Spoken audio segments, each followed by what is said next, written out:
All right, welcome. Today we're diving straight into the middle of a battlefield, right at the start of an epic war. Imagine this, a great warrior, Arjuna, is facing an absolutely impossible choice. He has to either fight and kill his own family and teachers, or refuse to fight and completely abandon his sacred duty.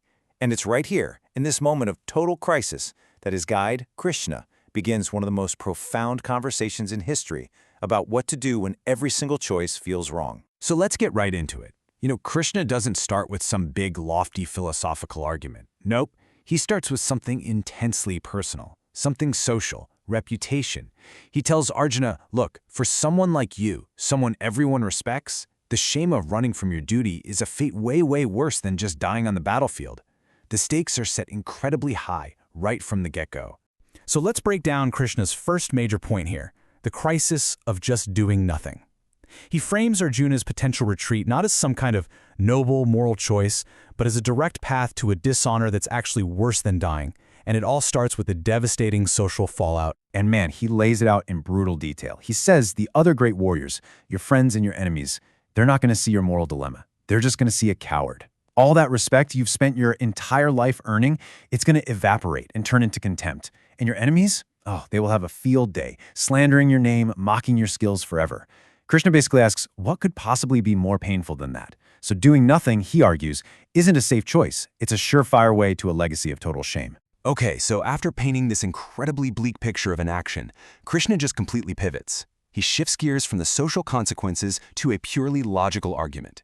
He essentially reframes the act of fighting as a perfect can't-lose situation for a warrior like Arjuna. What's so fascinating here is just how airtight this logic is. Krishna presents two possible outcomes from fighting. 1, you're killed and you go to heaven as a hero. 2, you win and you get to rule and enjoy the earth. I mean, from a warrior's point of view, it's a perfect win-win. When you compare that to the guaranteed dishonor and not fighting, the choice to act becomes, well, logically inescapable. And with that logic laid out so clearly, the command is simple and direct. Get up. Fight. But, and this is a huge but, this is just the opening act. Krishna has convinced Arjuna that he has to act. The real world-changing lesson is about how he must act. This is where the conversation shifts from a battlefield pep talk to one of the most profound spiritual doctrines ever. So now we get to the really deep stuff. Krishna is about to introduce a revolutionary idea that has influenced thinkers for thousands of years, the art of what's called detached action. And here it is, the radical new rule. Krishna tells Arjuna to go ahead, engage in the battle, but to do it while treating all of life's ups and downs as if they're the same. Victory and defeat, pleasure and pain, gain and loss, they're just outcomes. The real work, the real challenge, is to keep your inner self completely balanced, a state of profound equanimity, no matter what's happening on the outside. And this right here is the first core definition of yoga in the entire text. Krishna says this state of mental balance, this samatvam, is yoga. So forget about twisting into a pretzel for a moment. The original idea of yoga here is about mastering your own mind so that it stays steady and calm whether you win or lose. Okay, but how on earth do you actually do that? Well, Krishna says it all comes down to the quality of your intellect. A resolute intellect is like a laser beam. It's single-pointed, totally focused on the ultimate goal.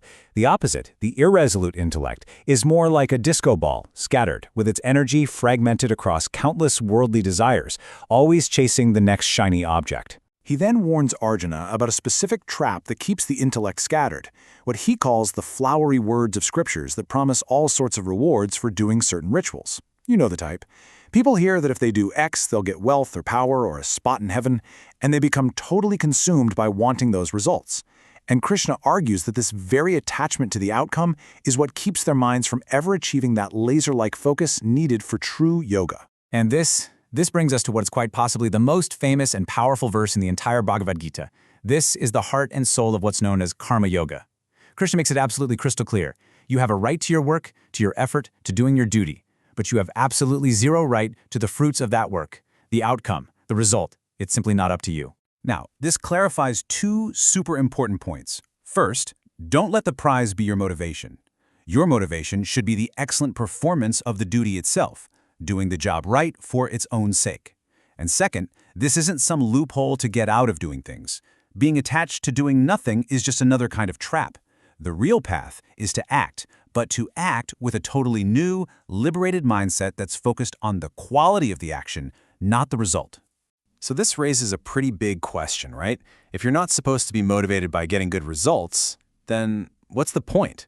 What's the ultimate payoff for adopting this incredibly difficult way of thinking? And Krishna's answer is just brilliant. He delivers another incredible definition.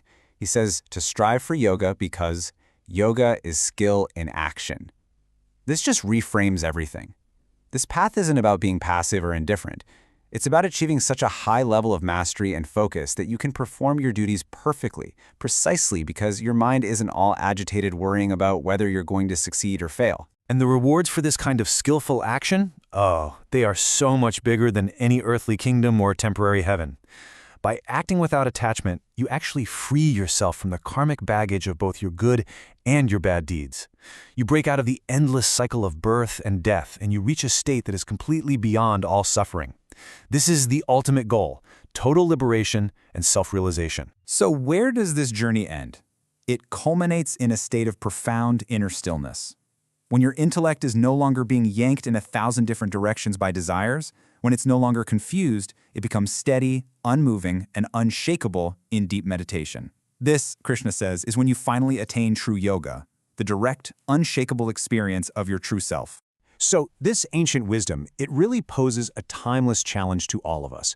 It suggests that true mastery isn't really about the trophies we collect, but about the conscious quality and focus we bring to our work, to our duties, every single day. It asks us to act with absolute excellence while at the same time letting go of our anxiety over the outcome. And that leaves us with a pretty profound question to think about. Where in your own life could you apply this idea of yoga as skill in action?